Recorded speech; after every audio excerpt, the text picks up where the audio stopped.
চাচ্ছে মুসলমানদের অকাপ সম্পত্তিকে তারা হস্তক্ষেপ করতে, মুসলমানদের জান থাকতে কোনোদিন আমরা মেনে নেব না। মেনে নেবেন?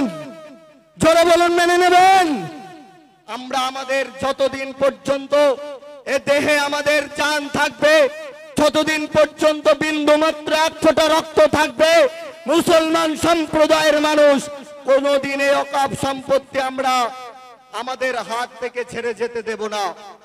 তাই আমি পশ্চিমবঙ্গ সরকারের যে সমস্ত নেতৃত্ববৃন্দ এবং নেতারা শুনতে পাচ্ছেন এবং মিডিয়া ভাইদের মাধ্যমে আমি এই আবেদন রাখছি যে আমাদের পশ্চিমবঙ্গ থেকে যে সমস্ত এমপি আমরা পার্লামেন্টে আমাদের মূল্যবান ভোট দিয়ে পাঠিয়েছি, তাদেরকে পার্লামেন্টের বিরোধিতা করতে হবে যেন নরেন্দ্র মোদী এই সংখ্যালঘু মানুষদেরকে শেষ না করতে পারে।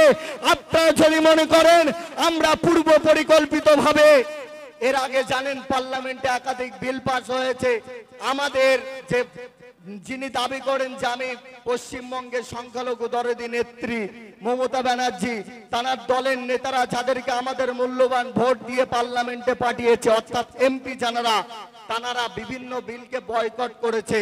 আমরা বলছি বয়কট করলে হবে না, সেখানে দাঁড়িয়ে বিরোধিতা করতে হবে এবং তাদের চোখে চোখ রেখে লড়াই করতে হবে। পশ্চিমবঙ্গের মানুষরা যে আস্থা ভরসা নিয়ে আপনাদেরকে পার্লামেন্টের মধ্যে পাঠিয়েছে, এই পশ্চিমবঙ্গবাসীদের সেই আস্থা ভরসাকে আপনাদেরকে রাখতে হবে। তাই আপনাদেরকে বলবো, তারা চেষ্টা করছে পিছিয়ে বর্গের মানুষ, খেটে খাওয়া শ্রমজীবী মানুষ, তাদের দিনের পরে দিন কেমন ভাবে তাদেরকে ভারত থেকে বিতাড়িত করা যায়। আরে ভারতের মাটিতে সমস্ত সম্প্রদায়ের মানুষের আত্মবলিদানের মাধ্যম দিয়ে এবং নিজেদের রক্ত আত্মবলিদান ভারতের মাটিতে তাদের রক্তে রক্তাক্ত করেছিল বলে আজ আমরা স্বাধীনতা পেয়েছিলাম। হিন্দু মুসলমান জৈন খ্রিস্টান সমস্ত জাতি ধর্ম বর্ণ নির্বিশেষে এই ভারতকে স্বাধীন করেছিলাম, আমরা ব্রিটিশদের হাত থেকে মুক্তি পেয়েছিলাম। কিন্তু বড় দুর্ভাগ্যের বিষয়, আজ স্বাধীনতার ৭৭ বছর পূর্বে আজও রাস্তায় দাঁড়িয়ে আমাদের নিজের পূর্বপুরুষদের সম্পত্তি আমাদের ওপর উৎসর্গ করা, সেই সম্পত্তি নিয়ে আমাদেরকে আন্দোলন করতে হয়। এই স্বাধীনতা আমরা চাইনি, আমাদের পূর্বপুরুষরা নিজেদের জানকে বিলিয়ে দিয়েছিল, ফাঁসির মঞ্চে হাসতে হাসতে জীবন দিয়েছিল, নিজের বিবিকে বিধবা করেছিল, নিজের সন্তানকে এতিম বানিয়েছিল, এই দিনটা দেখার জন্য নয়। তাই বলছি সেই ব্রিটিশদের উত্তরসূরি যারা আছেন, ব্রিটিশদেরকে বিতাড়িত করতে আমাদের পূর্বপুরুষরা রক্ত দিয়েছিল, আর তাদের উত্তরসূরি যারা আমার মাতৃভূমিতে, যারা আমার পবিত্র ভূমিতে বসে এই আমাদের ওপর ষড়যন্ত্র করছে, তাদেরও যদি পুনরায় 7 সমুদ্র 13 নদী পার করতে হয়, পুনরায় আমরা রক্ত দিতে রাজি আছি, নিজের বিবিকে বিধবা করতে রাজি আছি, সন্তানকে এতিম করতে রাজি আছি। ভারতের সংবিধানকে সামনে নিয়ে আগামী দিন লড়াই করবেন তো? সকলে বলুন, আগামী দিন লড়াই করবেন তো? আমরা যেদিন একতাবদ্ধ হব, যখন আমরা সকলে ঐক্যবদ্ধভাবে লড়াই করব, কৃষকরা যেমন তাদের বিলকে প্রত্যাহার করতে বাধ্য করেছিল, ওয়াকফ বিলও প্রত্যাহার করতে বাধ্য হবে আমাদের কেন্দ্রীয় ষড়যন্ত্রকারী নরেন্দ্র মোদী। তাই আপনাদের কাছে আহ্বান করব, দেখবেন আপনারা মাইকের আওয়াজ যারা শুনতে পাচ্ছেন, আপনারা সুবুদ্ধি সম্পন্ন মানুষ, আমরা তথ্যভিত্তিক ছাড়া আলোচনা করছি না।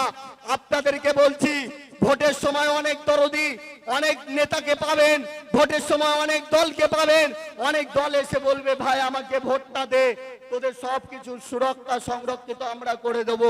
আপনাদেরকে বলছি, ওয়াকফ সম্পত্তি নিয়ে চোখে চোখ রেখে লড়াই করার মতো একটাই দলের নাম হলো ইন্ডিয়ান সেকুলার ফ্রন্ট, আর তার নেতার নাম হলো নওশাদ সিদ্দিকী। তাই আপনাদেরকে বলবো, ইন্ডিয়ান সেকুলার ফ্রন্টের হাতকে মজবুত করুন, আসুন আমাদের সঙ্গে আসুন, আগামী দিন লড়াই করে নিজের হক অধিকারকে আমরা বুঝে নেব। তাই অন্য ধর্মের মানুষ, বিশেষ করে হিন্দু সম্প্রদায়ের মানুষ যারা শুনতে পাচ্ছেন, আপনাদেরকে বলছি, আজকে যদি ওয়াকফ সম্পত্তি নিয়ে আপনারা কোনো আওয়াজ না তোলেন, আমরা এটাও আশঙ্কা বোধ করছি যে আপনাদের দেবত্ব সম্পত্তি এটাও হয়তো হস্তান্তর হতে পারে, হস্তক্ষেপ হতে পারে, দিল্লির কালো থাবা পড়তে পারে। তাই আপনাদেরকে বলবো, অনেক হিন্দু সম্প্রদায়ের মানুষ আমাদের সঙ্গে লড়াই করছে, আমাদের এই ইন্ডিয়ান সেকুলার ফ্রন্টের ছত্র ছায়া এসে আমাদের সঙ্গে লড়াই করছে। এখনো পর্যন্ত যে সমস্ত মানুষ ভাবছেন ওটা মুসলমানদের ব্যাপার, ওটা পিছিয়ে পড়া মানুষের ব্যাপার, ওটা সংখ্যালঘুদের ব্যাপার, ওটা ওরা বুঝে নিক, আমাদের রাস্তায় নামার দরকার নেই। আপনাদেরকে বলছি, এটাও আমরা আশঙ্কা বোধ করছি, আপনাদের দেবত্ব সম্পত্তি এটাও হস্তক্ষেপ হতে পারে। তাই আসুন, আমরা যেমন ভাবে ব্রিটিশদেরকে বিতাড়িত করতে, তখন কেউ দেখেনি যে এটা হিন্দু, তখন কেউ দেখেনি মুসলমান, তখন কেউ দেখেনি খ্রিস্টান, তখন কেউ দেখেনি বৌদ্ধ, তখন কেউ দেখেনি যে জৈন। তাই বলছি, যদি সেই সময়ে জাত পাতের ভেদাভেদ করা হতো তাহলে আমরা এই স্বাধীনতা পেতাম না। সেই জাত পাত ভেদাভেদ করেনি বলে আজ আমরা স্বাধীনতা পেয়েছি, 200 বছরে ব্রিটিশকে বিতাড়িত করতে পেরেছি। এখন যদি আমরা জাত পাত নিয়ে ভেদাভেদের মধ্যে মত্ত থাকি তাহলে আমরা ব্রিটিশদের উত্তরসূরিদেরকে বিতাড়িত করতে পারবো না। আপনাদেরকে অনুরোধ করব, আপনাদেরকে আহ্বান করব, নওশাদ সিদ্দিকীর দেখানো পথকে এবং ইন্ডিয়ান সেকুলার ফ্রন্টের দেখানো পথকে আপনারা যদি সেই পথের প্রতীক হতে পারেন, বিশ্বাস করুন আপনারা যে ঘুমিয়ে আছেন সেই ঘুম ভাঙিয়েছে নওশাদ সিদ্দিকী।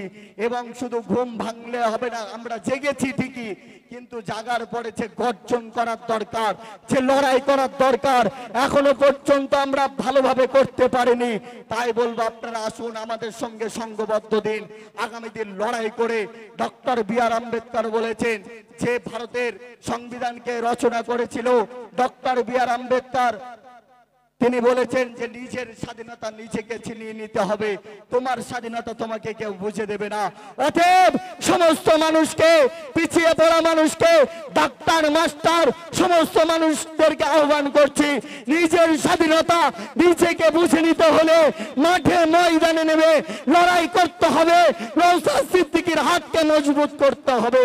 এই আহ্বান আপনাদের কাছে রেখে আমার সংক্ষিপ্ত বক্তব্য আমি এখানে শেষ করছি। ইন্ডিয়ান সেকুলার ফ্রন্ট জিন্দাবাদ, নওশাদ সিদ্দিকী জিন্দাবাদ, ভারতবর্ষ জিন্দাবাদ। ধন্যবাদ জানাবো আরিফ ভাইকে। আমাদের এখানে উপস্থিত হয়েছেন মাস্টার ও ডাক্তার সাবির ভাই, তেনাকে এখানে আসার জন্য অনুরোধ করব। বসিরহাট দক্ষিণে দায়িত্বে আছেন রজব আলী ভাইকেও এখানে আসার জন্য অনুরোধ করবো, এবং বাদুড়িয়ায় দায়িত্বে আছেন মিয়ারাজ ভাইকে এখানে আসার জন্য অনুরোধ করব। এবার আপনাদের সামনে সংক্ষিপ্ত বক্তব্য দেবেন রবিউল ইসলাম ভাই। রবিউল ইসলাম ভাইকে কিছু বলার জন্য অনুরোধ করছি।